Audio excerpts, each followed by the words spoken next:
नमस्कार, news for nation देख रहे हैं आप। मैं हूं आपके साथ रश्मि। बिहार में राजस्व एवं भूमि विभाग में बड़ी गड़बड़ी की बात सामने आई, जिसके बाद मंत्री रामसूरत राय पर भी कई तरह के सवाल उठे। इतना ही नहीं, ट्रांसफर पोस्टिंग में भी जो फर्जीवाड़ा है वो किया जा रहा था, जिसे लेकर तुरंत सीएम नीतीश कुमार ने एक्शन लिया और कई लोगों के ट्रांसफर पोस्टिंग को रद्द भी कर दिया गया। लेकिन अब आपको बता दें कि सीएम नीतीश कुमार पूरी तरह से एक्शन मूड में नजर आ रहे हैं और यही वजह है कि अब जितने भी दागी सीईओ हैं उन सभी पर एक साथ कार्रवाई किए जाने की बात सरकार की तरफ से कही गई है। क्या कुछ जानकारी हमारे पास है और किस तरह से आगे राजस्व एवं भूमि सुधार विभाग में कार्रवाई की तैयारी चल रही है, इसकी पूरी जानकारी आपको विस्तार से देते हैं। बता दें कि जमीन से जुड़े मामले में गड़बड़ी करने के आरोपित सीईओ, बंदोबस्त पदाधिकारी, चकबंदी पदाधिकारी समेत अन्य स्तर के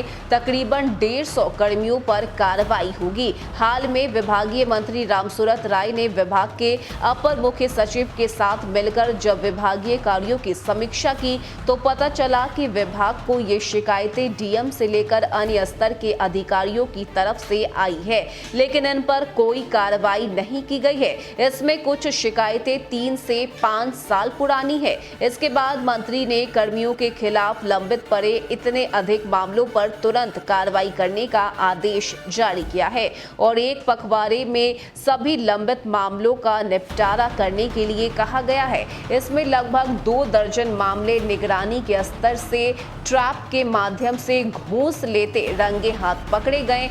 सीईओ समेत अन्य पदाधिकारी से जुड़े मामले भी इसमें शामिल हैं। इन पदाधिकारियों पर दाखिल खारिज करने के लिए पैसे मांगने, गलत वाउचर बनाकर समय पर कार्य का निपटारा नहीं करने, स्पष्टीकरण का जवाब नहीं देने, साथ ही किसी वरीय अधिकारी के निरीक्षण के दौरान मुख्यालय से गायब रहने, पीजीआरओ के दायित्वों का सही तरीके से निर्वहन नहीं करने जैसे अन्य जो शिकायतें हैं वो शामिल हैं। साल 2015-2016 में बाढ़ के दौरान अंचल स्तरीय पदाधिकारियों को राहत कार्य वितरण के लिए नोडल अधिकारी बनाया गया था। इसमें तैनात कुछ पदाधिकारियों पर आरोप है कि उन्होंने इस कार्य में कोताही बरती और खाद्य आपूर्ति का सही तरीके से बंटवारा नहीं किया। इसमें गोपालगंज, दरभंगा और मधुबनी के कुछ अंचलों में तैनात सीईओ और बंदोबस्त पदाधिकारी के खिलाफ शिकायत विभाग को प्राप्त हुई थी, लेकिन इन पर अभी तक कोई कार्रवाई नहीं की गई।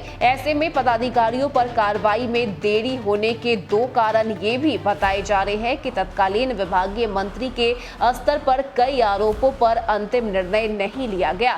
2-3 अपर मुख्य सचिवों के आते और जाते रहने के कारण भी किसी कार्रवाई पर अंतिम निर्णय लेने में समस्या हुई। हालांकि इतनी बड़ी संख्या में पदाधिकारियों पर लंबे समय तक कार्रवाई नहीं होने को लेकर कई तरह की बातें भी कही जा रही है, लेकिन अब एक साथ दागी 150 सीईओ पर जो कार्रवाई की तैयारी है वो विभाग की तरफ से चल रही है और ये मामला आज का नहीं बल्कि सालों पुराना है। साल 2015 और साल 2016 में भी कई तरह की जो गड़बड़ी की बात है वो सामने आई है, लेकिन अब तक इन सीईओ और पदाधिकारियों पर कार्रवाई नहीं की गई और यही वजह है कि अब जितने भी भ्रष्ट अधिकारी हैं उन सभी की मुश्किल बढ़ने वाली है, क्योंकि आगे आने वाले दिनों में कार्रवाई तो होगी ही, लेकिन जरूरत के हिसाब से एक्शन भी विभाग की तरफ से लिया जाएगा। फिलहाल के लिए इतना ही। ज्यादा अपडेट के लिए आप जुड़ रहिए न्यूज फॉर नेशन के साथ। नमस्कार।